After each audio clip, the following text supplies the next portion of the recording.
करेलू ना ना हम तो खुश बनी खीस में बनइले बानी तीखा तरकारी बोले बोली बोलम हो बनी हम हारे आँख बाटे लाल भाभी की होली हटाल आज खाना में कूट के कूटानी लहसुन मिर्चा के चटनी हाँ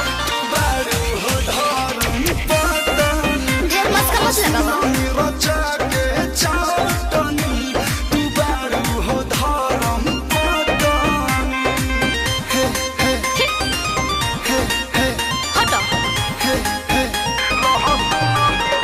देखो